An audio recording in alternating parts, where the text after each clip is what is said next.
এই সেই বোতল যার এক বোতল পানির মূল্য সাধারণ দোকানে 15 টাকা, বাসে বিক্রি করে 20 টাকায়, 5 স্টার হোটেলে 200 টাকা, এয়ারপোর্টের ভিতরে 300 টাকা। বোতল কিন্তু একই এবং ব্র্যান্ড সেটাও কিন্তু একই, পরিবর্তন শুধু স্থানের। ভিন্ন ভিন্ন জায়গায় সেই একই জিনিসের দাম ভিন্ন ভিন্ন। নিজেকে যদি কখনো মূল্যহীন মনে হয়, তবে একই স্থানে না থেকে জায়গা পরিবর্তন করে দেখুন। সাহস জোগাড় করে নিজেকে পরিবর্তন করুন। এমন স্থানে যান যেখানে মানুষ আপনাকে গুরুত্ব প্রদান করে। নিজেকে এমন কিছু মানুষের মাঝে নিয়ে যান যারা আপনার মূল্য বোঝে, আপনার কাজে উৎসাহ প্রদান করে। সফলতা আপনার আসবে ইনশাল্লাহ। জীবনের 3টি বিষয় আছে, 3টি বস্তু আছে, তারা যেন কখনোই আপনাকে তাদের বশে করে নিতে না পারে। প্রথমটা হলো ধন। তা যতক্ষণ আপনার কাছে আছে, তা যতক্ষণ পর্যন্ত আপনি ব্যবহার করতেছেন, যতক্ষণ আপনার কাজে আসতেছে, ততক্ষণ সেটা আপনার কাছে অমৃত। কিন্তু যখন দেখবেন এই ধন আপনাকে ব্যবহার করতেছে, তখন বুঝে নেবেন আপনার পতনের সময় এসে গেছে। নাম্বার 2, ফেলে আসা অতীত। আপনি জীবনে যাই করেন, আপনার ফেলে আসা অতীতকে কখনো পরিবর্তন করতে পারবেন না। এই সত্যিটা আপনিও জানেন, তারপরও আমরা এর বশবর্তী হয়ে যাই। আর যখন আমরা বশবর্তী হয়ে যাই, তখন আমরা পৃথিবীর যেখানেই যাই না কেন, আমরা যত বড়ই সুখ লাভ করি না কেন, সেটা আমাদের কাছে তিতা বলে মনে হয়।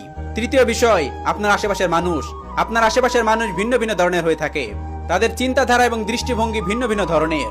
আপনি যদি এদের বশবর্তী হয়ে যান, তাহলে কেউ বলবে এটা করো, এটা ভালো কাজ, আবার কেউ বলবে এটা করো, এটা করো না, ওইটা ভালো কাজ।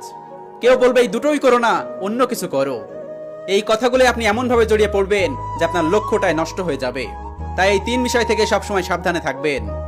আপনার যদি কোনো কিছু আয়ত্তে আনতে হয়, তাহলে আয়ত্ত আনতে হবে আপনার আজকের দিনকে, নিজের বর্তমানকে আয়ত্ত করতে হবে। সবসময় একটা কথা মনে রেখো, বন্ধু হারিয়ে গেলে খারাপ লাগে, আর বেস্ট ফ্রেন্ড হারিয়ে গেলে নিজের কলিজায় লাগে। অভিনয় করাটা শিখছি বাবার কাছ থেকে, আর মিথ্যা বলাটা শিখছি মায়ের কাছ থেকে। তাই তো আজকে শত কষ্টের পরেও আমি হাসতে পারি আর বলতে পারি আমি বেশ ভালো আছি। দায়িত্ব যখন কাঁধে পড়ে, তখন নরম কোমল হাতগুলো লোহায় পরিণত হয়। সবার মনের মতো হয়ে যাব, দূর মিয়া, আমি টাকা নাকি। একটা রেস্টুরেন্টের পাশে লেখা ছিল পেটে খিদে কিন্তু পকেটে টাকা নেই। চিন্তা ছাড়াই দোকানের ম্যানেজারকে বলে খেয়ে নিন, রিজিকের মালিক আল্লাহ। আমি বিশ্বাস করি আমার আল্লাহকে, যখন তিনি দুঃখ দিয়েছেন, তখন সুখের দেখা তিনি আমাকে দেখাবেন। সন্দেহ করাটা যদি প্যারা মনে হয়, তাহলে ভালোবাসাটা আপনার জন্য না। যখন কেউ আপনাকে হারাতে চায় না, তখন সন্দেহ করাটাই স্বাভাবিক। তবে একটা কথা মনে রেখো, ব্যস্ততা আর ইগনোরেন্স কখনোই এক হতে পারে না। সবকিছুর ঊর্ধ্বে প্রায়োরিটি দরকার।